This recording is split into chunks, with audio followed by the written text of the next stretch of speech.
some good news about India and Pakistan war. Thank you for praying. Until yesterday, President Trump didn't want to be involved in talks. Yesterday, you saw Fox News interview with Vice President who doesn't want to be involved in India-Pakistan war. That's wrong. I met with both sides, Republicans and Democrats. I have been in touch with Pakistani leaders and our Indian leaders. Peace is possible. Now some good news. But please pray this to continue and war should be stopped immediately. నిన్నటి వరకు president Trump India Pakistan విషయంలో మేము ఉండవని Marco Rubio అనడం మీరు విన్నారు, secretary of state. Vice president Vance చెప్పడం మీరు విన్నారు.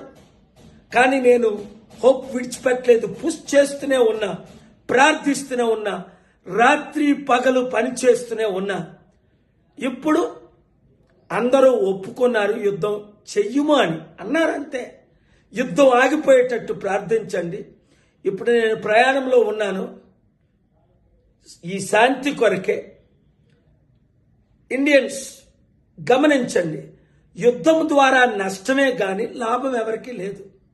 ఇన్నోసెంట్ కుటుంబాలు చనిపోతున్నాయి, లక్షల మంది చనిపోతారు, లక్షల కోట్లు లాసు. అలాగని టెర్రరిస్ట్ మనల్ని అటాక్ చేస్తే మనం విడిచిపెట్టేదే లేదు. కనుక చాలా విషయాలు నేను మాట్లాడకూడని ఉన్నాయి, వాళ్ళతో మాట్లాడే.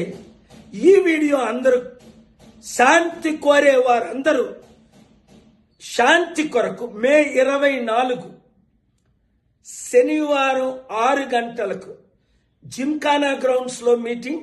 అలాగే ప్రపంచంలో ఉన్న 200 దేశాల్లో చర్చెస్, మార్క్స్, టెంపుల్, మాస్క్స్ అన్నిట్లో మీటింగ్ అవుతున్నాయి. మీరు కూడా ఎంకరేజ్ చేయండి, ఈ మీటింగుల్లో పాల్గొనండి, శాంతి కొరకు కష్టపడండి.